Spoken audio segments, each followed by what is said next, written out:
The Lord's house shall be exalted. The word that Isaiah the son of Amoz saw concerning Judah and Jerusalem.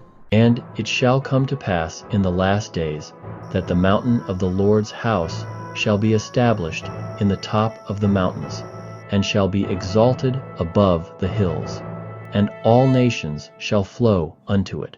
And many people shall go and say, Come ye, and let us go up to the mountain of the Lord, to the house of the God of Jacob. And he will teach us of his ways, and we will walk in his paths. For out of Zion shall go forth the law, and the word of the Lord from Jerusalem. And he shall judge among the nations, and shall rebuke many people. And they shall beat their swords into plowshares, and their spears into pruning hooks. Nation shall not lift up sword against nation, neither shall they learn war any more. O house of Jacob, come ye, and let us walk in the light of the Lord.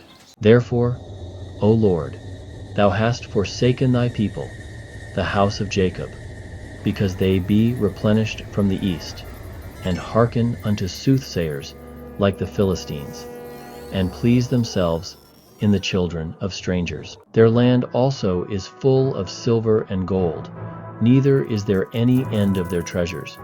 Their land is also full of horses, neither is there any end of their chariots. Their land is also full of idols.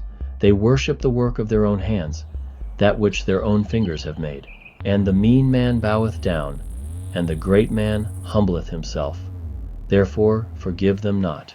Enter into the rock, and hide thee in the dust, for fear of the Lord, and for the glory of his majesty. The lofty looks of man shall be humbled, and the haughtiness of men shall be bowed down, and the Lord alone shall be exalted in that day. For the day of the Lord of hosts shall be upon every one that is proud and lofty, and upon every one that is lifted up. And the loftiness of man shall be bowed down, and the haughtiness of men shall be made low, and the Lord alone shall be exalted in that day. And the idols he shall utterly abolish. They shall go into the holes of the rocks, and into the caves of the earth, for fear of the Lord, and for the glory of his majesty, when he ariseth to shake terribly the earth.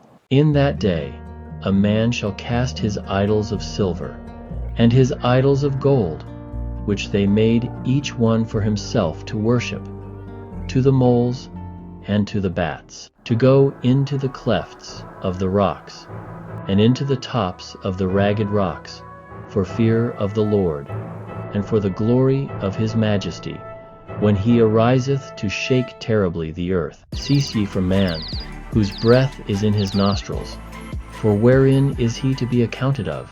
Come, let us walk in the light of the Lord. Amen.